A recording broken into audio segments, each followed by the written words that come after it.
Selamat pagi sahabat pembelajar, kita berjumpa kembali di seminar online yang diselenggarakan oleh Indonesia Belajar. Indonesia Belajar adalah sebuah media untuk belajar yang berisi motivasi, inspirasi, dan pengetahuan dari para narasumber terbaik. Hadir dalam platform mobile aplikasi yang bisa di-download di Google Play Store dan Apple App Store. Sahabat pembelajar juga bisa klik di website kita di indonesiabelajar.id ataupun bisa melakukan follow di Instagram kami di indonesia_belajar.id. Dan kami telah membuat sebuah komunitas grup WA untuk para sahabat pembelajar. Bisa langsung klik aja ataupun chat di chatroom ini dengan bilang mau ikut komunitas WA tersebut, atau bisa langsung kontak di 0895 15 899 493. Perkenalkan, nama saya Jessica yang akan memandu seminar online pagi hari ini. Baik sahabat pembelajar, seminar online kita pagi hari ini menghadirkan Bapak Halim Siang. Beliau merupakan co-founder of Ray Institute dan Indonesia's leading body transformation coach yang tentunya sudah hadir di tengah kita. Yuk kita sapa dulu nih Pak Halim. Selamat pagi Pak Halim, bagaimana kabarnya? Ya, pagi Bu Jessica, pagi teman-teman Indonesia Belajar, kabarnya baik. Semoga Bu Jessica dan teman-teman semua yang hadir juga dalam keadaan yang sehat. Amin. Amin. Luar biasa, terima kasih Pak Halim sudah hadir. Oke, jadi tema seminar online kita pagi hari ini adalah stretching. Why, when, how, and how much ya Pak ya. Ya. Nah, stretching ini kan atau bisa kita sebut sebagai peregangan ya, adalah salah satu kegiatan yang sangat populer dalam olahraga ya Pak. Sebenarnya ada yang bilang itu sebagai warm up, pemanasan, ada juga yang bilang sebagai cooling down. Nah, sebenarnya nanti itu tuh mana yang benar dan apakah manfaatnya untuk fleksibilitas dan seberapa penting sih sebenarnya fleksibilitas untuk diri kita sebelum berolahraga atau setelah berolahraga. Hari ini kita akan bahas itu ya Pak Halim ya. Ya. Oke. Jadi bagi sahabat pembelajar, jangan keluar dulu sampai selesai. Kita akan kupas stretching ini bersama Bapak Halim Siang. Dan untuk sahabat pembelajar yang ingin bertanya, Anda bisa langsung tulis aja di chatroom ini. Nanti pada saat sesi tanya jawab, kita akan bacakan. Dan langsung kita bisa tanyakan juga ke Pak Halim. Kita bisa buka mic. Dan pertanyaan yang bagus tentunya kita juga bisa langsung sampaikan ke Pak Halim ya. Nah, tanpa ditunda-tunda lagi nih Pak Halim, bagaimana sih Pak sebenarnya penjelasan mengenai stretching, why, when, how, and how much? Silakan Pak Halim. Ya, makasih Bu Jessica. Ini saya lagi berusaha untuk screen-nya ya. Iya. Bisa di-share ya, coba. Iya, oke, silakan Pak. Ya, udah bisa di-share sih. Nah, ini mungkin saya masuk slideshow. Nah, semoga udah kelihatan teman-teman. Kita mulai, makasih Bu Jessica untuk waktu dan tempatnya. Oke, sekarang kita sering bahas bahwa sebenarnya stretching cukup populer gitu. Kadang orang bilang, ya apa sebelum olahraga nggak perlu stretching? Kan itu bagian dari pemanasan. Terus kemudian bagian dari pendinginan juga. Jadi saya juga jadi bingung sendiri gitu. Kok sesuatu yang buat panas juga bisa buat dingin? Ini stretching ini es batu atau api? Gitu kan. Jadi, tapi kita coba bahas satu persatu secara objektif dan secara mungkin saya gabungkan juga dari pengalaman saya coaching dan juga menjalankan pola hidup 25 tahun dan juga plus dari perspektif saintifik atau ilmiah. Nah, kita langsung ke why-nya. Mengapa orang melakukan stretching? Biasa orang melakukan atau tujuannya melakukan stretching adalah beberapa poin yang terlihat di screen ini. Ada yang bilang untuk relaksasi, ada yang bilang untuk pendinginan, ada yang bilang untuk membantu pemulihan olahraga, ada yang bilang meningkatkan performa. Nah, biasa kalau performa berarti yang sebelum olahraga. Kalau yang membantu pemulihan olahraga dan pendinginan biasa adalah sesudah olahraga. Relaksasi juga biasa sesudah olahraga. Biasanya juga bagian dari pemanasan. Kemudian ada yang bilang, oh fleksibilitas atau kelenturan itu penting loh. Gitu. Nah, nanti kita coba bahas dan diskusikan bersama. Karena dibilang fleksibilitas adalah salah satu fungsionalitas tubuh yang kita jarang melakukan, jadi kayaknya perlu gitu. Nah, nanti kita bahas secara objektif dan katanya bahkan bisa mencegah cedera. Karena kalau kita ototnya kaku, katanya lebih mungkin cedera nih, gitu ya, kalau misalnya dianggap dibawa berolahraga. Coba kita lihat satu persatu, atau kita coba lihat sebenarnya yang benar yang mana. Secara singkat, nah 3 terakhir ini sebenarnya justru merupakan sedikit kesalahpahaman, karena sepanjang yang saya ketahui dari pengalaman coaching orang, melihat case studies atau misalnya beberapa kasus di beberapa university bahkan di Amerika, maupun dalam waktu saya dulu pernah coaching di salah satu persatuan bulu tangkis yang sangat besar ya di Indonesia, yang telah menghasilkan banyak sekali legenda bulu tangkis Indonesia. Di sana kami melakukan sedikit riset juga bahwa ternyata stretching malah lebih besar kemungkinannya untuk menimbulkan cedera daripada mencegah cedera. Tapi kita lihat dari perspektif yang lebih objektif, yaitu melalui scientific research. Nah, kita tahu dulu nih apa yang terjadi saat otot kita direnggangkan. Kan stretching itu berarti merenggangkan otot ya. Nah, ini yang di kanan adalah gambar dari otot kita. Mau itu otot lengan, otot pinggul, ya, otot dada, di perut six pack kita yang dalam-dalamnya ini secara mikroskopik kelihatannya seperti ini. Nah, ini satu bundle, terus inilah yang kita namakan, kalau saya bisa. Nah, ini kursor saya menggambarkan, ini tulang, kemudian ini adalah tendon sambungan antara tulang dengan otot, ada tendon di sini. Nah, ini kuat sekali, kalau nggak salah 5-7 kali lebih kuat daripada otot kita. Nah, saat kita melakukan stretching, kita berasanya di mana? Di sini, tengah-tengah otot, atau kadang malah kerasanya di sini. Nah, hati-hati nih, kalau kita merasakan di sini, berarti stretching kita sudah terlalu jauh, sampai otot dan tendon juga merenggang. Kita lihat apa yang secara saintifik disampaikan. Ini studi pada Scandinavian Journal of Medical Science and Sports ya. Di sana mengatakan apakah pre-exercise static stretching, ya, stretching statis sebelum olahraga menghambat muscular performance. Ya, kita bukan bilang muscular dalam hal ini adalah ketekaran otot, bukan. Ini hanya karena berbagai aktivitas olahraga kita pasti melibatkan otot.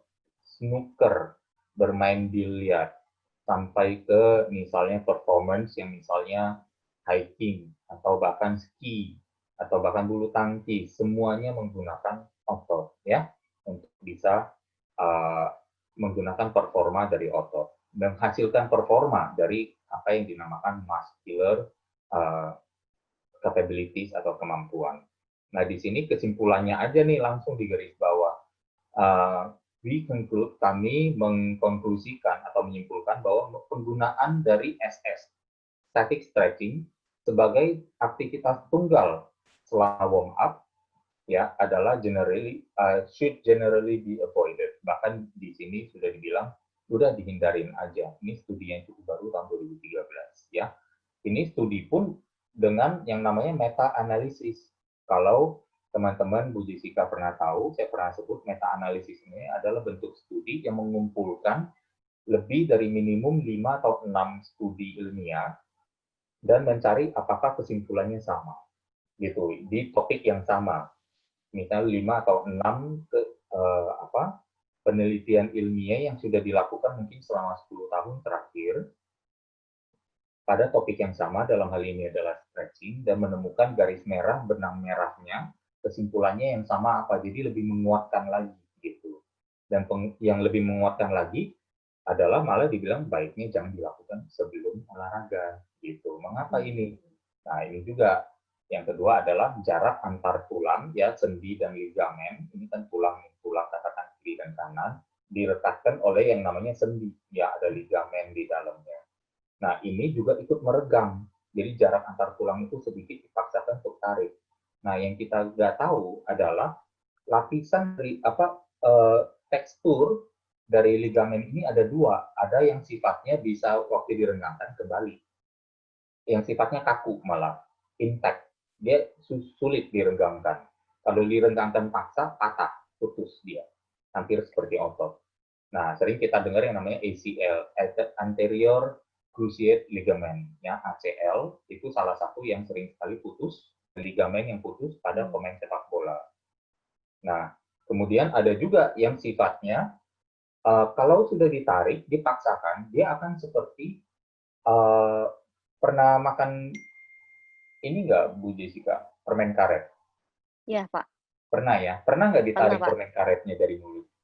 Heeh. Ya, pas ditarik dia kembali lagi nggak? Enggak. Nah, itu Putus dia dia. salah. Kalau nggak putus, dia memanjang tapi nggak memendek balik kan? Betul sekali. Jadi namanya karet gitu. Nah, itu adalah salah satu sifat ligamen yang lain gitu. Jadi sifat ligamen ada dua, satu yang ketat sekali kaku, tidak bisa direnggangkan, kalau direnggangkan paksa akhirnya putus. Atau ada satu lagi, dan bukan atau ya, dan ada satu lagi yang sifatnya kalau sudah ditarik seperti permen karet yang sudah dikunyah, kalau sudah ditarik tidak bisa dikembalikan. Akhirnya yang kita dapatkan kebanyakan yang sering terjadi di bahu yang dinamakan loose shoulders. Jadi bahu baru diangkat, langsung jatuh ya atau nggak kuat karena tulang lengan dan rumah tulang di sendi bahunya sudah merenggang sehingga jadi kayaknya loose ya, tidak lagi tergigit dengan baik di rumahnya. Ini juga dibilang ya, ini juga Journal of Strength and Conditioning Research kalau nggak salah, acute ya, akut efek dari passive static stretching statis yang pasif dalam arti menggunakan tenaga dari luar. Jadi misalnya bantuan dari orang, si trainer kah, atau coachnya kah, atau pelatihnya atau siapapun juga yang membantu memberikan tenaga atau stres tambahan ya pada lower body di orang-orang pria yang sudah sering terbiasa dilatih. Di sana dibilang, saya garis bawahi biar lebih gampang kita zoom dapatkan, it is also possible adalah sangat mungkin kekuatan bisa turun, impaired ya, terdampak dengan negatif oleh passive static stretching karena joint-nya menjadi unstable, joint instability, sendi yang menjadi tidak stabil. The findings of this study, penemuan dari studi ini mensugestikan atau mengkonklusikan juga bahwa stretching secara intensif, ya peregangan secara intensif seperti pada lower body dengan sifat pasif stretch, pasif dan statis, ya dibantu oleh tenaga dari luar dan statis should be avoided before training bahkan. Nah ini kembali lagi risetnya cukup baru tahun 2013. Nah, apa yang terjadi lagi? Nah, ini disampaikan ini dari MIT ya, Massachusetts Institute of Technology. Ligaments akan tear, robek ketika di stretch lebih dari 6% dari normal length, panjang aslinya. Hanya 6% aja dari panjang asli. Kalau misalnya ligamen kita antar tulang kan pendek nih, mungkin hanya ligamen panjangnya 2 cm, 20 mili. 20 mili, 6 mm berapa? Pendek loh, itu 0,12 mm itu namanya. Nah itu kalau misalnya 20 mm atau 1,2 mm aja yang tarik, itu udah bisa robek ya, bisa tear gitu. Tendon juga are not even supposed to be able to lengthen. Nah tendon tadi kan saya bilang yang ini, tendon yang bagian putih ini tidak semestinya dia ditarik gitu ya. Kembali lagi, saya bukan anti stretching, tapi kita akan temukan kira-kira nanti seperti apa ya. Bahkan ini ditemukan lagi nih, trial ya, Journal of Sport Science. Di sini dikatakan stretching dan massage, baik itu di lapisan atas sampai ke atau deep massage yang sampai pakai alat-alat yang sampai tusuk-tusuk dengan urut-urut sampai nyilu ya, do not influence blood lactate. Ada yang bilang, oh kalau saya stretching rasa pegelnya gampang hilang, mungkin lah asam laktat ya, yang habis olahraga pegel-pegel jarum itu biasa ditimbulkan oleh yang namanya asam laktat. Nah asam laktat ini katanya bisa berkurang gitu ya di area yang di stretching gitu. Dan ternyata penemuan di tahun 2013, sekali lagi ternyata 2013 adalah tahunnya penelitian stretching. Sudah ditemukan demikian adanya. Nah, jadi kok stretching bisa menimbulkan sugesti itu ya setelah saya stretching kok iya? Karena yang kita keluhkan adalah rasa, bukan pegalnya, rasa tightness, muscle tightness, otot yang sedang mungkin di recovery, di repair, dan untuk repair itu badan ototnya berkontraksi dan merasakan sedikit kekakuan. Dan itu dengan di stretching merasa bahwa kekakuannya berkurang, dirasa juga seolah-olah rasa pegelnya hilang, padahal rasa pegelnya ada. Ya. Nah, terus itu secara sisi saintifik. Nah, sekarang kita coba lihat. Nah, ini biasa yang dilakukan saat otot direnggangkan, nih, sesi stretching. Mata biasa tertutup, tarikan lebih panjang, tarikan nafas ya. Dan seringkali kalau di kelas-kelas aerobik, wah lampu diredupkan, supaya suasana jadi lebih tenang, musik-musik slow, musik-musik syahdu ya, yang lambat dengan volume yang kecil, sayup-sayup untuk enhance memberikan external stimulus bahwa oh saya sedang merelaksasi gitu. Nah, kita sekarang tinggal langsung, itu kan biasa kita lihat ya tadi berarti when and why-nya. When-nya berarti sebaiknya jangan dilakukan sebelum olahraga. Ya, how-nya bagaimana? Nah, ini how-nya. Banyak sekali teknik populer stretching. Saya tentunya tidak dalam kapasitas untuk membahas satu persatu, tapi basically, kalau saya bisa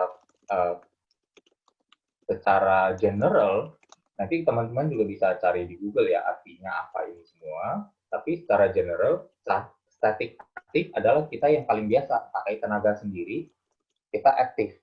Nah, kita stretch. Misalnya ya, kita sering melakukan stretching seperti ini, ya. Nah, itu adalah yang aktif sifatnya. Nah, yang nanti yang saya akan anjurkan adalah teknik latihan statis yang aktif, yang pakai tenaga sendiri, jadi mandiri, nggak perlu orang lain juga. Jangan sampai nanti ada mental ketergantungan nih. Wah, saya perlu orang lain, ada coach yang untuk stretching saya. Tidak perlu, ya. Yang kedua adalah pasif, seperti yang tadi salah satu studinya, katakan adalah dengan menggunakan coach atau orang di luar kita yang memberikan tenaga atau tekanan untuk memanjangkan atau melakukan meregangkan otot kita. Yang dynamic sifatnya mungkin lebih kepada melakukan stretching dua bagian pada saat yang sama. Jadi lebih kompleks nih. Jadi kita menggunakan baik itu bisa aktif dan pasif. Kita bisa stretch bahu kita, tapi pada saat yang sama kita mungkin mau stretch ini kita juga leher misalnya ya, itu mungkin yang dinamakan dynamic. Sementara ballistic adalah balik lagi, misalnya kita baik itu aktif atau pasif, kita tapi melakukannya kadang sering nggak kita lakukan, misalnya kita hentak-hentak, stretch, stretch, stretch lepas, stretch lepas, stretch lepas gitu ya. Nah, itu yang namanya ballistic. Jadi bolak-balik, di stretch sepersekian detik, dilepas sepersekian detik. Jadi 1 detik aja bisa satu stretch sendiri gitu. AIS mungkin hampir sama ya dengan PNF, itu sifatnya ada bantuan dari luar, itu kayaknya purely passive stretching, menggunakan coaching atau seorang spesialis untuk men-stretch kita. Tapi waktu kita stretch, nah yang khusus yang saya ketahui tentang PNF adalah kita mengeluarkan tenaga juga di otot yang di-stretch untuk sedikit melawan untuk beberapa hitungan. Jadi waktu kita, misalnya waktu di stretch begini untuk biceps ya, teman-teman mungkin semoga bisa melihat, waktu di stretch begini, tapi kita juga sampai pada saat yang sama menyediakan tekanan lawanan terhadap si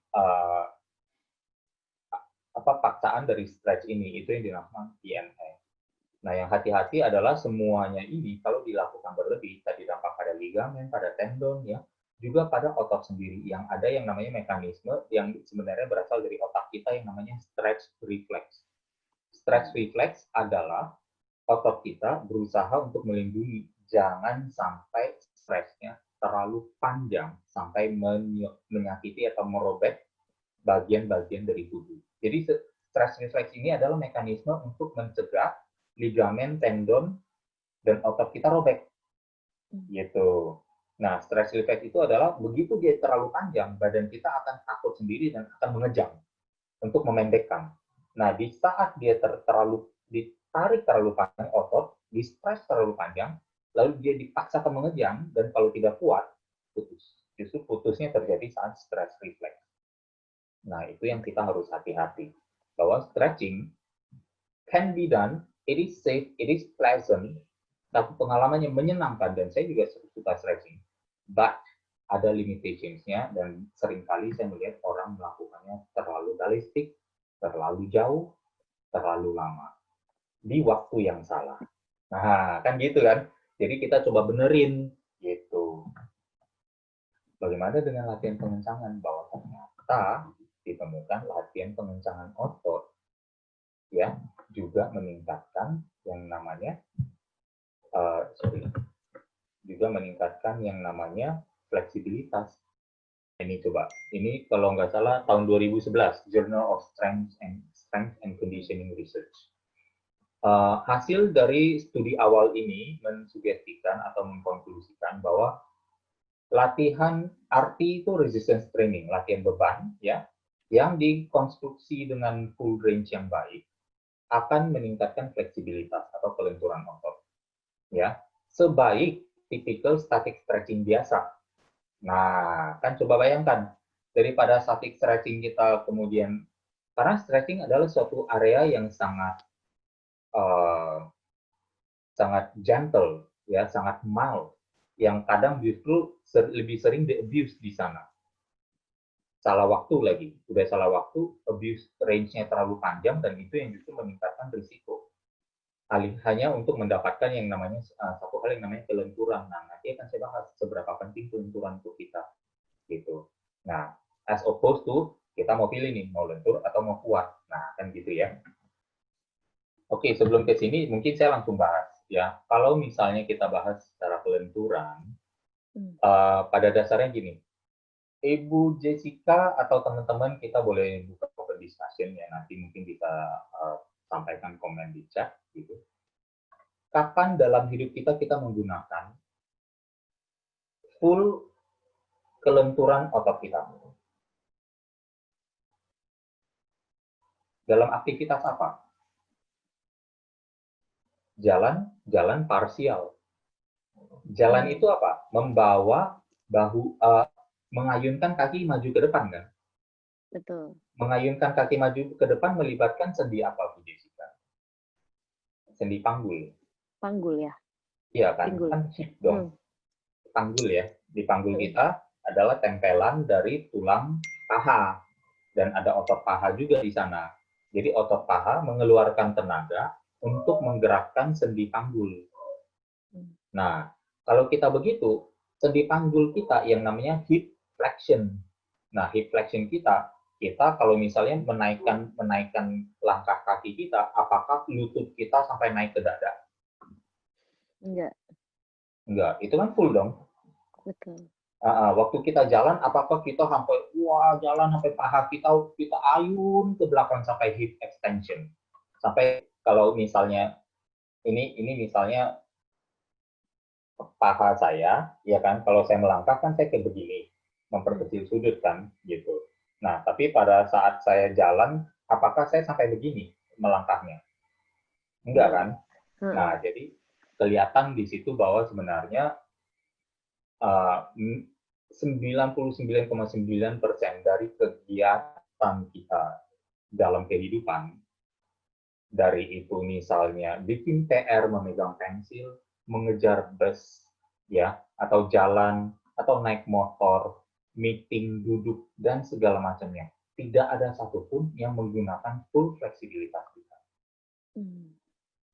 Gitu. Jadi apa value-nya fleksibilitas menurut kita? Saya nggak bilang nggak ada value-nya, tapi mungkin tidak terlalu tinggi. Gitu. Hanya pada saat-saat tertentu. Misalnya apa? Kepleset. Kalau lantai licin kepleset, tiba-tiba kaki kita kan terenggang. Kalau kita tidak memiliki fleksibilitas itu atau physical readiness juga, dalam hal ini komponen yang besarnya adalah fleksibilitas, maka di sana kita have problem. Jadi ada nggak manfaatnya fleksibilitas? Ada, tapi in case kalau kita harus atau terpaksa gitu. Nah, kita kan nggak pernah memasukkan hidup kita, kondisi kehidupan kita untuk selalu terpaksa. Ada nggak yang sengaja menjatuhkan diri, kelihatan lantai licin mau jatuh-jatuhin diri? Nggak ada. Nggak ada. Nah, itu dia gitu. Jadi safeguard in case boleh kita latih sedikit. Dan kebiasaan saya juga latihan pengencangan otot pun ternyata udah ada studinya untuk meningkatkan fleksibilitas, kelenturan, dan kekuatan pada saat yang sama. Nah, alangkah bagusnya, sementara static stretching, dia hanya meningkatkan fleksibilitas. Tapi bayangkan latihan pengencangan otot meningkatkan fleksibilitas dan strength. Dengan jumlah waktu yang sama, pilih mana? Ibarat beli 10.000 sama-sama 10.000, satu mangkok bakso dapat ada yang dapat 3 biji, ada yang dapat 5 biji. Bu Jessica mau yang mana? Dua-duanya dong, Pak. Oh, mau dua-duanya. Padahal udah dapat baksonya juga ya. Gitu.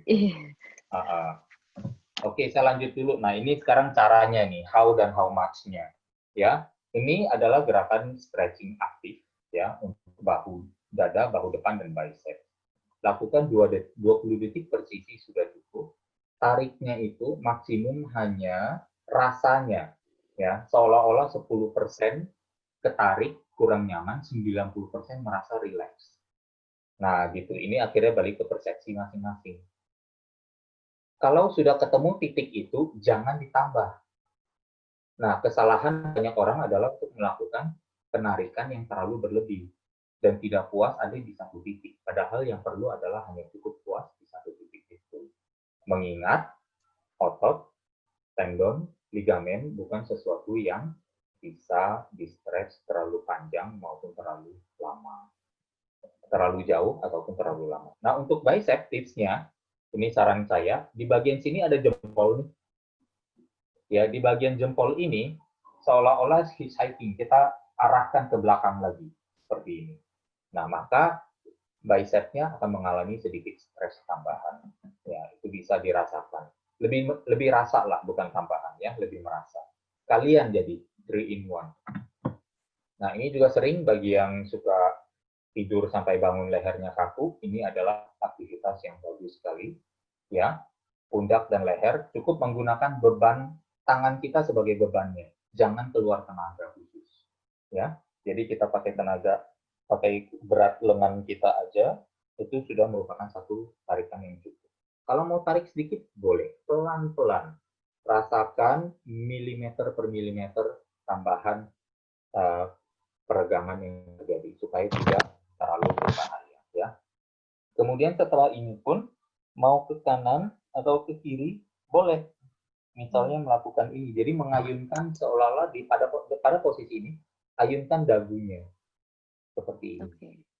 Ya, seperti pendulum. Boleh, bisa. Ya, pelan-pelan jadi dari kiri sampai kanan, pelan-pelan terasa stretch. Ini adalah stretch untuk tricep. Mungkin perlu sedikit bantuan apabila fleksibilitas tangan ketemu tangan kurang di belakang, ya bisa menggunakan handuk di sini. Semoga semua punya handuk. Atau minimal baju kotor deh, gitu ya.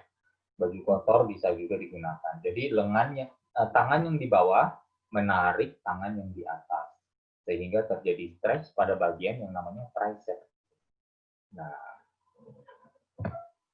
Nah, ini untuk punggung. Menarik pada bagian apa? Di sini. Ini namanya yang latissimus dorsi sampai ke bahu juga di sini agak stretch ya. Nah, kalau misalnya mau dibusungkan sedikit, mungkin dapat sedikit perut. Ya. Ini juga tidak perlu terlalu eksesif. Cari titik di mana kita merasakan 10% kurang nyaman, 90% relaksasi. Nah, ini untuk QL. Banyak sekali yang mungkin tidurnya sebelah dominan, ya, entah menghadap kanan atau menghadap kiri. Terlalu sering, terlalu lama. Ini juga mungkin salah satu otot yang terlibat biang keladi saat ada terjadinya yang namanya skoliosis. Tahu ya, tulang belakang yang agak bentuknya seperti S seperti S miring kalau kita lihat dari belakang. Gitu, bukan dari samping, dari belakang. Nah, dari belakang kalau kelihatan seperti S begini atau S begini, nah mungkin ada gabungan dari otot-otot di sekitar tulang belakang yang menyelimuti tulang belakang, baik bagian atas maupun bawah, yang mungkin berpartisipasi menyebabkan hal tersebut. Biasanya yang lemah akan lebih ketarik, yang kuat akan lebih mengkerut. Sehingga kalau misalnya saya begini, saya sering, misalnya kalau saya berasa begini adalah tegaknya saya, padahal saya bahunya lebih miring ke kiri kan. Nah, ini biasanya terjadi karena QL kiri saya lebih kuat, sehingga menarik yang kanan. Nah, ini biasanya saya menganalisa karena saya sering tidur dominan kanan. Tidur dominan kanan, akhirnya QL kiri saya lebih kuat karena terkontraksi terus. Untuk alleviate that, ini bisa dilakukan. Saya nggak berhasil menemukan teknik yang gambar dengan yang sesuai dengan teknik yang saya inginkan, makanya saya gambarkan garis merah ini. Di mana kalau misalnya ini QL mana yang ketarik? Yang kanan. Ya, ini yang kanan, QL-nya ada di sini, ketarik. Jadi saya samakan dengan mirroring ya. Persis, bukan mirroring, bahkan sama satu sisi di sini. Bayangkan gambarnya adalah sesuai dengan kursor atau tanda panah saya. Di stretch, kalau di atas ini ada pegangan sebenarnya, baik itu pintu atau misalnya tiang ya. Nah, bisa nih, ini sebenarnya saya harus gambar tiang lagi di bawah. Nah, kemudian kita bawa kaki kanan kita, untuk kakinya atau sepatunya, kita tempel punggung kaki itu ke kaki kiri. Gitu. Jadi terjadi stretch seperti ini. Ya, kanan kiri boleh kita lakukan 20 detik per sisi. Atau bagian yang kira-kira lebih kenceng, yang banyakkan kalau di saya adalah kiri, saya bisa melakukan kiri posisinya sedikit lebih banyak daripada kanan. Boleh. Tapi tetap misalnya 20 detik, tapi saya ulang lebih sering. Gitu ya. Nah, ini juga ya paha depan 20 detik aja per sisi. Seringkali kita kaki kiri, tangan kiri. Tapi ini saya usulkan kaki kiri, tangan kanan. Kaki kanan, tangan kiri. Silang ya, Pak ya? Ya, disilang. Supaya apa? Nah, karena ternyata ditemukan struktur ACL kita, anterior cruciate ligament, ya, dengan patelanya dan otot pahanya, quadricepsnya, lebih align dengan silang ini, ya, dengan metode stretching diagonal ini. Nah, yang ini juga untuk paha dalam di stretch, kemudian sekali lagi gambarnya kurang lengkap, jadi saya tambahkan. Jadi ini lutut misalnya dari tinggi, kita tekan turun dengan tangan kita di ujung lutut masing-masing. Ya, kita tekan, kita sambil kita tegakkan tubuh kita. Ini untuk betis dan paha belakang, sama ini juga betis dan paha belakang. Untuk paha belakang bisa ditambahkan dengan bagian lutut ini ditarik ke belakang sedikit. Ya, semakin kita menarik ke belakang lutut kita, semakin paha belakang kita juga tertarik. Ini juga ikut tertarik. Kalau ini ketariknya dengan mendaratkan tumit ke lantai. Kalau belum bisa, jangan dipaksa. Ya, akan dirasa seimbang. Cari seimbangnya. Kadang biasanya kita merasakan lebih banyak di sini daripada di sini. Ini bagian yang lebih sulit.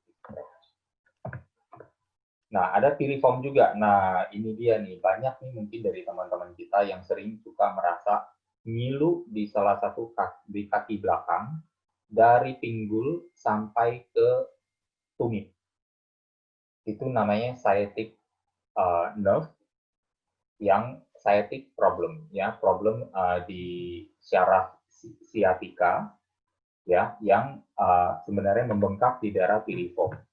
Ini dia. Ya. Jadi ada ini sciatic nerve.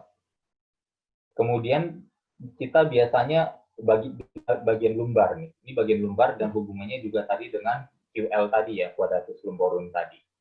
Nah, syaraf ini terganggu karena di bagian sini ada otot yang namanya piriformis.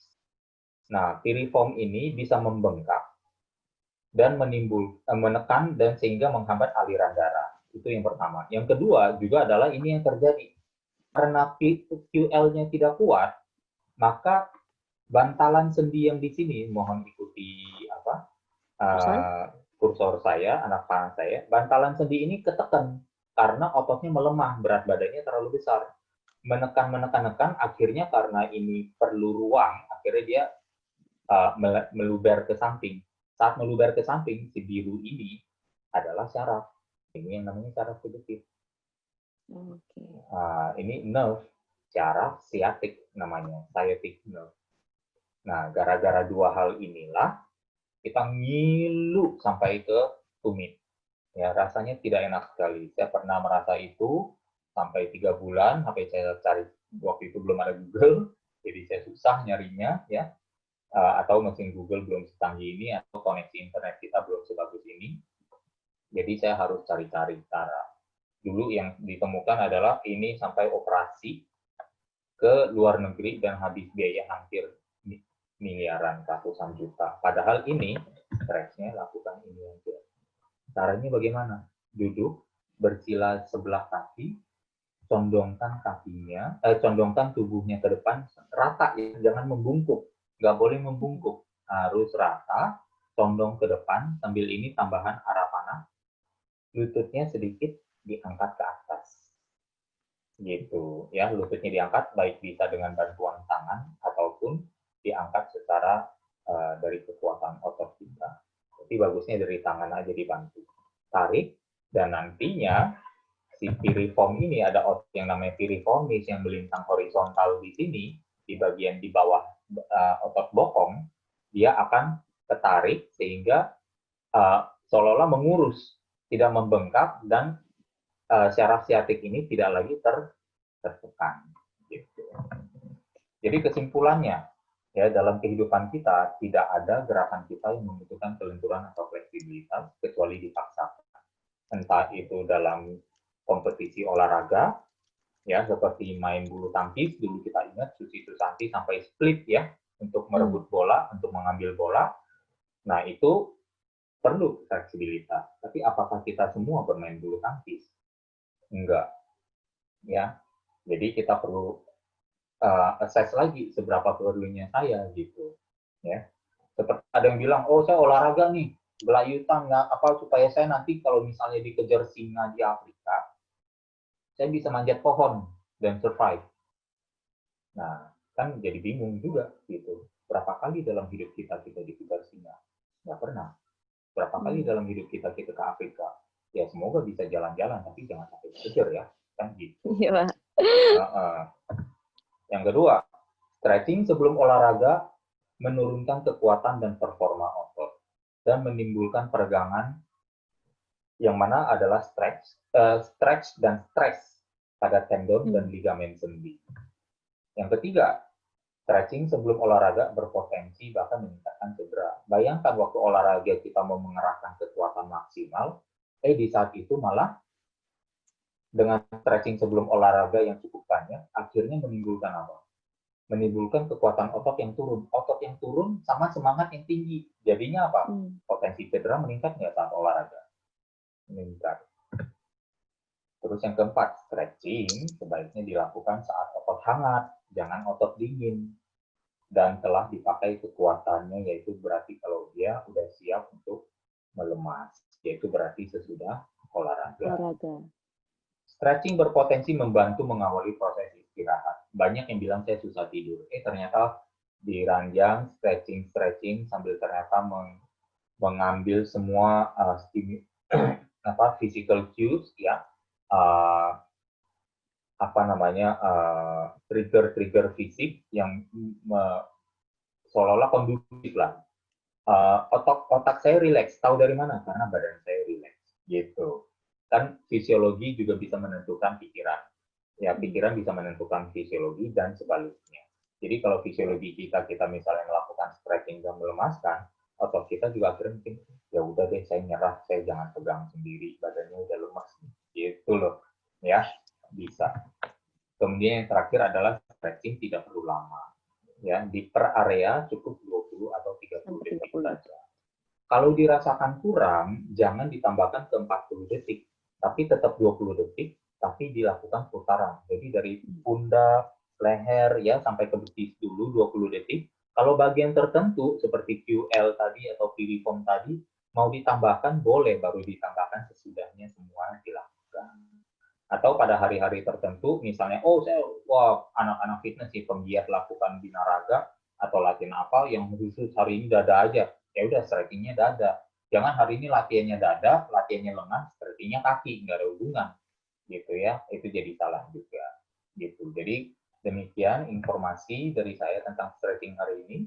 Semoga bisa bermanfaat buat teman-teman semua dan bisa dikasih tahu juga ke lingkungan sekitarnya. Semoga jadi tercegah dari hal-hal yang tidak diinginkan, tapi melakukan stretching mendapatkan manfaat yang optimal.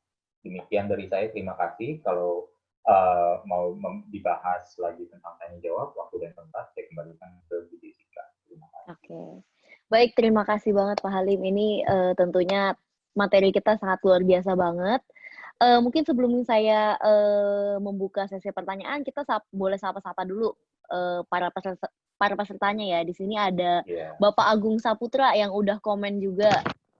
Hadir katanya. Halo Pak Agung, selamat datang di seminar online Indonesia Belajar. Terus di sini juga ada Bapak Banicen, ada Dr. Jerome yang juga udah komen, thanks coach, awesome talk. Terus ada Bapak Syudi juga, sangat bermanfaat, terima kasih Pak Syudi. Dan yang ada juga yang seperti biasa Bapak Junuslau, halo Bapak Junuslau, selamat datang lagi. Halo Pak, ya thank you. Ini ada, ya ini ada Bapak Rafael, ada Ibu Rosella, ada banyak juga nama guest juga, ada Ricky, Bapak Ricky, ya selamat datang di Indonesia Belajar. Ini Pak Junus juga udah komen. Halo Pak Junus. Nah, oke, saya akan ingatkan bagi para sahabat pembelajar, untuk kita mumpung masih punya waktu, boleh langsung tanya aja ke Pak Halim. Bagi yang mau langsung komen pakai mic juga boleh, nanti saya akan persilahkan. Nah, mungkin ada beberapa pertanyaan nih Pak yang saya ingin tanyakan ya Pak. Ya, silakan. Jadi kan stretching ini yang kita lebih baik lakukan setelah olahraga kan ya Pak ya. Iya. Karena terdapat ternyata beberapa fakta yang tadi kita udah bahas juga. Nah, menurut Pak Halim sendiri berarti sebelum olahraga kita harusnya ngapain nih Pak? Ya, olahraga. Bukan stretching. Yes, sebelum olahraga cukup warm up biasa aja. Entah itu, kadang kita lupa bahwa misalnya kita, kalau bagi teman-teman banyak ya, Bu Jessica mungkin, member di pusat kebugaran. Nah, biasa ke sana mungkin udah bersepeda, ya. Mungkin ke sana jalan kaki, atau ke sana pas naik mobil, tapi ternyata ke mall, karena fitness center-nya ada di mall. Udah jalan. Dulu ya, Pak. Jadi, sebenarnya udah banyak sekali aktivitas di sana yang boleh dikatakan sirkulasinya sudah terbentuk, karena biasa pemanasan memerlukan sirkulasi, baik itu oksigen maupun darah. Jadi, pemanasan itu kita udah lakukan. Ya, kalau mau dirasa kurang karena mungkin cuacanya dingin, ya, AC di pusat kebugaran terlalu dingin sehingga temperaturnya rendah, ya udah kita misalnya lakukan lagi di treadmill atau di cross trainer, di mesin-mesin aerobik misalnya ya, kardio, kita jalan 5 menit cukup gitu sampai badan berasa oh udah anget nih, udah break a little sweat gitu, punggung saya tiba-tiba kayak berasa ada keringat pertama yang cucur keluar gitu ya. Nah itu biasa paling 5 menit, 3 menit, 5 menit, udah selesai, langsung latihan. Pas latihannya misalnya melakukan, kita sering bilang latihannya pengencangan otot dulu, baru latihan aerobik. Nah di saat itulah latihan pengencangan otot, di bagian tertentunya yang dilatih tersebut ada pemanasan spesifik. Nah tadi kan pemanasan umum, dengan misalnya melakukan aerobik sedikit gitu 5 menit, breaking a little sweat, udah cukup. Terus kita lakukan pemanasan spesifik di otot yang dilatih, pakai beban yang ringan-ringan dulu, diulang berkali-kali. Misalnya kalau push up, biasa kalau di rumah nih teman-teman Indonesia Belajar nih, sahabat pembelajar, push up-nya ceritanya beratnya itu kalau lututnya diangkat kan lurus nih, lurus. Nah di bagian lutut kan diangkat. Nah, bagi misalnya yang belum kuat pemanasannya, lututnya didaratkan dulu di lantai. Nah, lutut di lantai, dilakukan dulu beberapa kali, ya 5 kali, atau misalnya 2 kali 10 set, 2 kali 2 set ya, kali masing-masing 5 kali atau 10 kali. Setelah udah selesai, baru kita istirahat. I'm ready for the heaviest. Saya siap nih untuk latihan yang lebih berat lagi. Nah, diangkatlah si lututnya sehingga tumpuannya sekarang udah di ujung kaki, udah dijinjit ceritanya. Nah itu bisa. Jadi latihan setiap kali pun saya kalau berolahraga pasti ada pemanasan umum dan pemanasan spesifik. Jadi itu pun sudah. Ya. Siap. Terima kasih Pak Halim. Ya, lalu nih Pak Halim, ini mungkin udah ada beberapa yang melakukan pertanyaan ya. Kita mungkin boleh bahas nih. Ini ada dari Bapak Rafael. dari pelajaran hari ini lebih baik olahraga dulu baru stretching atau pemanasan ringan baru olahraga? Ringan maksud saya. Ya, ya pemanasan ringan, Ya. kemudian olahraga inti, setelah olahraga inti, stretching boleh. Gitu. Jadi Oke. semoga terjawab Pak Rafa. Terima kasih Pak Halim. Ya, Pak Rafael semoga terjawab. Ini juga ada dari Ibu Rosella. Coach Halim, biasanya sebelum muscle resistance training, karena faktor usia saya, biasanya saya stretching tapi ringan dan singkat sekali. Mungkin nggak sampai 20 detik, hanya supaya nggak kaku aja. Pertanyaannya, berarti kalau kita tidak merasakan keluhan kaku dan lain-lain, tidak perlu stretching ya, Coach? Karena badan sudah nyaman dengan resistance training itu. Maksud saya tidak harus diakhiri dengan stretching, kan? Terima kasih. ya, Boleh makasih silakan Bu Pak Halim. Rosela. Iya, Terima kasih, kalau Ibu. kita, ya makasih Bu. Ini Bu Lili Sandra ya. Oke, halo Ibu Lili. Namanya, tapi di sini namanya jadi kayak nama teh bunga. Halo, iya terima kasih. Hai Ibu Iya. Lili. Hai. Iya.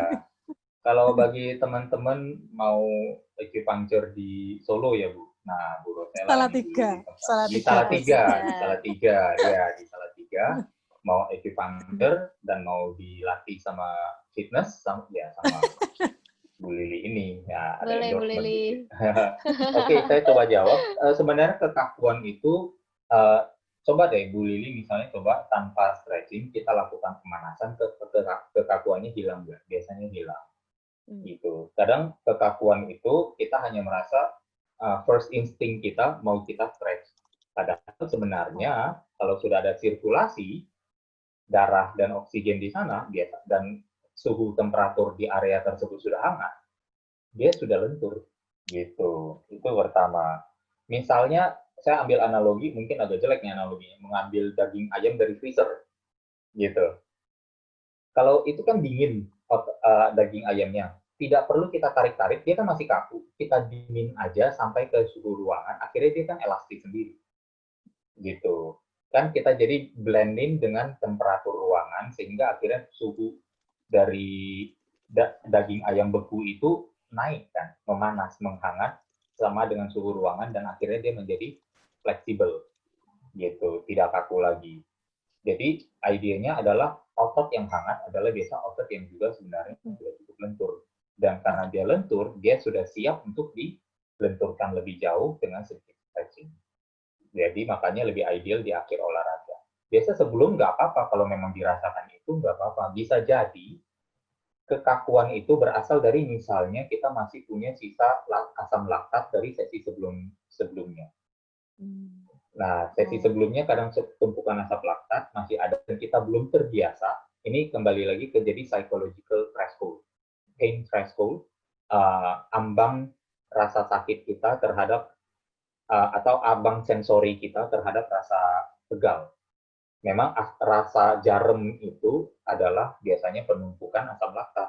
Tapi lama-lama asam laktat tetap menumpuk. Tapi secara neurological kita, psikologi kita udah nggak merasakan karena udah terbiasa di sana. Gitu. Sehingga rasa kakunya juga bisa berkurang sedikit. Gitu. Tapi kalau bagi pemula yang biasanya belum terbiasa dengan asam laktat, dia akan merasa dia perlu untuk di-stress sedikit. Gitu. Gak apa-apa. Ya, yang penting nggak terlalu eksesif, cukup dirasakan satu. Kalau mau stretch sebelum olahraga, berarti sangat ringan, sangat mild dan singkat. Kalau mau diulang, ya mungkin 10 detik diulang berkali-kali. Gitu. Semoga terjawab. Saya boleh bertanya langsung? Silakan, Bu. Silakan, Pak. Silakan, Ibu. Berarti kalau setelah latihan, itu juga tidak harus stretching ya? Betul, Bu. Tidak harus. Tidak harus ya? Betul, harus stretching. Tapi kalau mau, misalnya untuk kondusif, nantinya kita bilang, oh saya olahraganya kebetulan malam, takutnya habis malam olahraga, saya susah tidur. Kemudian stretching ternyata bisa mensugesti dirinya bahwa otaknya, bahwa dia sudah lebih rileks, dan ternyata itu malah baik adanya, it's very good gitu. Jadi nggak apa-apa. Iya, jadi bisa, jadi bagus.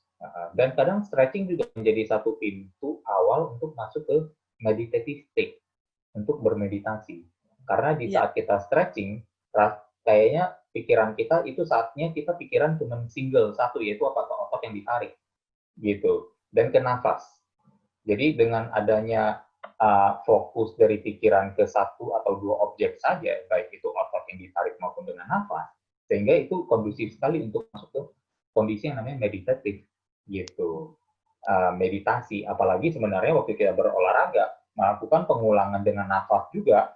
Waktu naik kita hembus, waktu turun kita tarik nafas. Itu juga kalau kita lakukan sebenarnya dari olahraga sudah meditative state, tapi tegang. Nah, kita sekarang meditative state dengan stretching yang sifatnya lebih melemaskan. Itu bagus juga. Ya. Ya. Oke. Semoga Terima terjawab. kasih Pak Halim. Terima kasih, Priscilla, Coach. semoga terjawab. Ya, sudah. Terima kasih. Terima kasih. Oke, ini ada dari Bapak Junus Lau, Pak Halim. Ya. Biasanya kalau di waktu rest antar set, kita lakukan stretching untuk memperbanyak blood flow ke otot target. Apakah ada keuntungan dan kerugiannya? Mohon masukannya Pak Halim. Terima kasih. Terima kasih Ya. Pak Junus sudah bertanya. Boleh silakan Pak Halim. Ya, makasih Pak Junus. Justru kalau saya bisa balik sebentar, misalnya ke sini ya, screen saya masih ke-share ya? Masih Pak, silakan Pak. Ya, jadi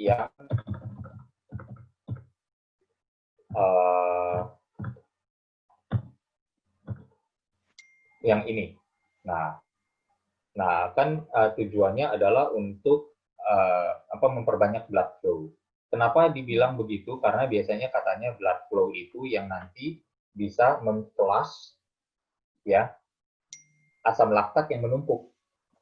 Rasa pegel-pegelnya seolah-olah di-flush gitu oleh banyak blood flow. Tapi di sini stretching, bahkan deep tissue massage sekalipun tidak meningkatkan blood flow atau tidak terjadi, mungkin meningkatkan blood flow, tapi ternyata asam laktat yang tertumpuk tidak berkurang. Jadi dampak dari stretching yang mengharapkan bisa mengurangi yang meningkatkan blood flow iya, tapi mungkin kalau untuk mengurangi rasa pegelnya mungkin akhirnya tidak terjadi. Tapi kalau misalnya memperbanyak blood flow, sebelum kita bicara tentang stretching, kita bicara tentang kesehatan jantung. Karena kesehatan jantung dan pembuluh darah, blood flow sangat tergantung oleh itu. Kalau jantungnya kuat, pompanya bagus. Sekali pompa, misalnya mililiternya banyak, detak jantungnya kuat jadi. Nah, detak jantung kuat, mililiternya banyak, berarti apa? Pembuluh darahnya otomatis bersih. Karena begitu ada tumpukan, trigliserid, kolesterol, apa segala macam, bisa kena flush kan. Gitu. Nah, ini juga hampir sama. Di otot-otot kita banyak sekali pembuluh darah yang ternyata membantu kalau jantung kita kuat, ya otomatis blood flow-nya juga bagus. Di pembuluh darah kita juga terjadi yang namanya, ini mungkin cerita lucu jadinya, karena ini fisiologi yang lebih dalam lagi. Waktu otot kita berkontraksi, kan terjadi yang namanya pergesekan, ada sliding filament teori yang terjadi pergesekan filamen di otot. Dan itu ternyata menghasilkan di pembuluh darah kita yang namanya nitric oxide. NO namanya. Nitric oxide ini adalah gas, semacam gas sederhana yang melemaskan pembuluh darah karena mensensor darah yang dipompa jantung banyak. Olahraga kan pompa jantung meningkat. Olahraga pompa jantung meningkat, darahnya deras kan? Deras. Kalau darah deras, pembuluh darahnya sempit, kan bahaya. Makanya di dalam pembuluh darah itu ada bisa memproduksi gas yang namanya nitric oxide untuk melemaskan si pembuluh darah agar pembuluh darahnya lebar, lentur, untuk memungkinkan si darah ini mengalir dengan deras dan cukup baik. Gitu. Tidak terjadi yang namanya tekanan darah yang tiba-tiba meningkat secara sangat signifikan. Gitu. Itu sebenarnya fisiologi waktu kita berolahraga. Nah, nitric oxide ini adalah juga gas yang dipicu secara localized di area genital pada obat ereksi. Gitu. Jadi sebenarnya kalau kita bilang memperbanyak blood flow ke otot, ya berarti si pembuluh darahnya harus poten, harus bagus, sehat untuk bisa memproduksi nitric oxide juga.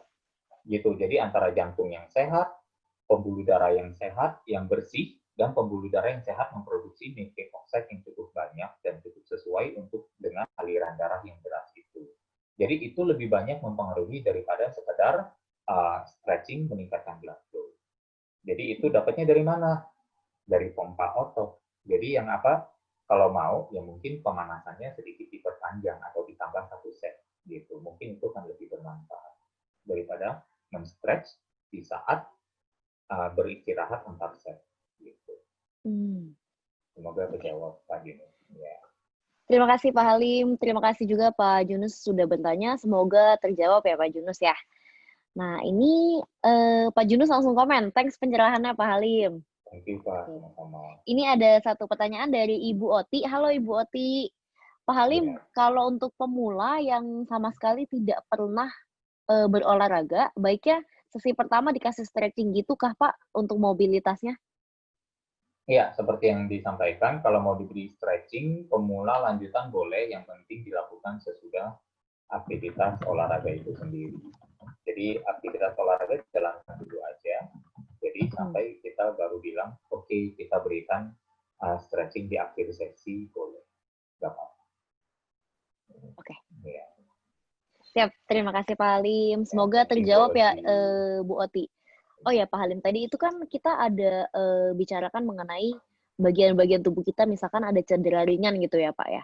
Misalnya di betis kaki dan kanan yang sedang nyeri, itu sebenarnya bagaimana sih Pak cara stretching yang tepat ketika bagian tubuh kita itu ada cedera ringan, misalnya di betis kaki dan betis kaki kanan sedang nyeri gitu. Ya, oke. Betis kaki kanan nyeri, memang nyeri, tapi kan bisa aja penyebabnya berbeda-beda dan sebenarnya prognosisnya juga beda-beda. Entah itu sebenarnya cedera beneran atau hanya pegel, atau hanya dia karena dibilang saya kejang sedikit nih, terjadi yang namanya sprain gitu ya. Jadi apapun itu kita perlu evaluate secara lebih detail dulu, baru kita bilang oh stretching adalah solusinya misalnya gitu. Tapi kalau dia kejang misalnya hanya oh kok kayaknya sering kram misalnya. Nah, itu biasa kram gara-gara apa? Kram malah lebih sering terjadi gara-gara terjadinya perubahan suhu yang drastis. Misalnya, dari jalan kaki, tiba-tiba masuk ke gedung yang dingin, tiba-tiba terjadi ada kram, gitu. Atau misalnya, lagi hangat-hangatnya pas mandi, keciprat air dingin, wah jadi mengejang kan? Nah, itu kadang bisa kram. Atau bahkan karena bagi beberapa teman-teman yang sekarang suka berolahraga seperti bersepeda dan berlari, jogging, biasanya karena kurang elektrolit gitu, kurang mineral ion di dalam tubuhnya sehingga akhirnya terjadi kram juga gitu, terutama potasium gitu, mineral potasium di sana dan sodium. Nah, akhirnya kita sebenarnya perlu cari sumbernya di mana. Kalau misalnya stretch itu sendiri, kalau memang ternyata memang meningkatkan blood flow ke area yang cedera, malah tidak dianjurkan. Karena apa? Justru cedera, reaksi pertama adalah apa? Yang namanya RICE. R-I-C-E. Ya, RICE itu adalah R-nya adalah rest. I itu adalah S, ice. Ya, C itu adalah compression. Jadi menghalang, dikompres di bagian ujung di tengah-tengah otot yang cedera atau di bagian sendi yang cedera, itu dikompres supaya tidak ada aliran darah ke sana. Karena biasa darah, karena di sana inflamasi, menarik darah banyak, dan nanti malah memperparah keadaan. Gitu. Memperparah keadaan. Sehingga akhirnya aliran darah, blood flow di-restrict di sana. Jadi yang terjadi namanya compression. Rest, ice, S, ya, didinginkan berarti supaya darahnya tidak mengumpul di sana. Kemudian terjadi compression, C, dan E. E yang terakhir itu adalah elevation. Diangkat kakinya atau diangkat bagiannya supaya lebih rendah dari jantung. Oke. Jadi kalau kita kakinya yang cedera, misalnya betis, kita angkat ke tembok sambil tiduran. Supaya jantungnya ada di bawah kaki. Gitu. Malah justru berbagai hal itu mengindikasikan kalau memang stretching menarik lebih banyak otot, menarik lebih banyak darah ke otot, dan cedera adalah inflamasi yang justru makin buruk dengan banyaknya darah di otot, stretching bukan jawabannya. Gitu. Ya, jadi kita ikuti aturannya yang tentang RICE itu. Rest, ice, compression, dan elevation. Ya. Ya. Semoga terjawab, Bu. Oke. Ya. Terima kasih Pak Halim. Thank you, Bu. Mungkin nanti kita bisa bahas lagi di minggu depan kali ya Pak, atau minggu depan Iya, berikutnya. bisa. Karena itu panjang banget. Menarik. Menarik. Iya. Oke, Pak Halim, ini waktunya sudah menunjukkan waktunya untuk kita end. Oke. Ya. Mungkin sebelum kita end, Pak Halim mau closing statement terlebih dahulu, silakan Pak. Ya, baik. Terima kasih sekali lagi Bu Jessica dan teman-teman untuk waktunya mau dengar saya ngoceh di sini ya. Semoga ada manfaatnya. Basically, Banyak manfaatnya, Pak. Ya, stretching adalah sesuatu yang sebenarnya sangat bermanfaat ya. Kelenturan juga memiliki tempat dalam fungsionalitas tubuh kita ya, tapi tidak setinggi yang selama ini didengungkan, tapi tidak perlu selama atau ekstrim yang selama ini kita pikir. Jadi kita lakukan in moderation.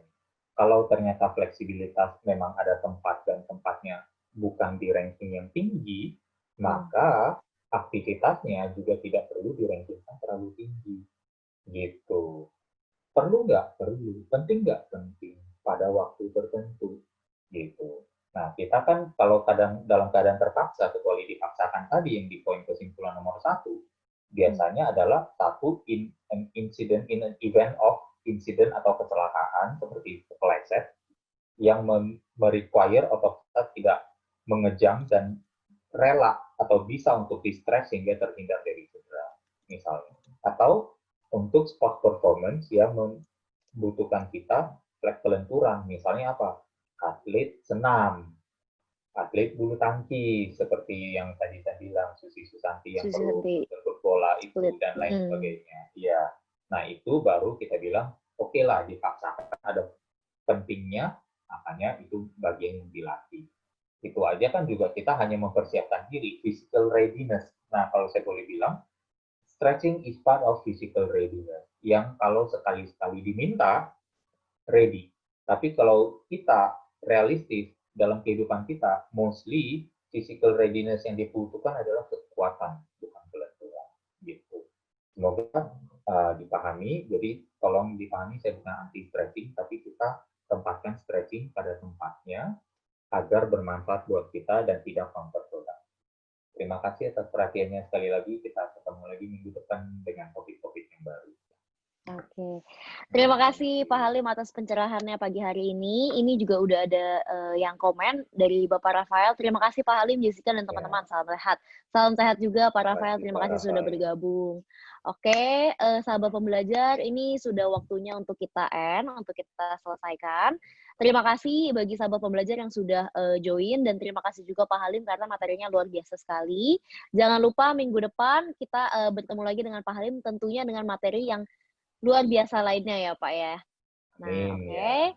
Terima kasih, salam sukses luar biasa. Ya, makasih ya. Boleh buka mic-nya Bapak Ibu untuk bilang thank you ke Pak Halim. Terima kasih Pak Halim. Terima kasih Coach Halim. Terima kasih Pak Halim. Terima kasih Mas Halim. Ya, Coach, thank you. Thank you Pak Agung di sini. Have a nice day ya semuanya. Have a nice day. Ada Dr. Jerome. Thank you Dr. Jerome dari Malaysia. Ya. Terima kasih. Sampai jumpa minggu depan. Terima kasih Mas Halim.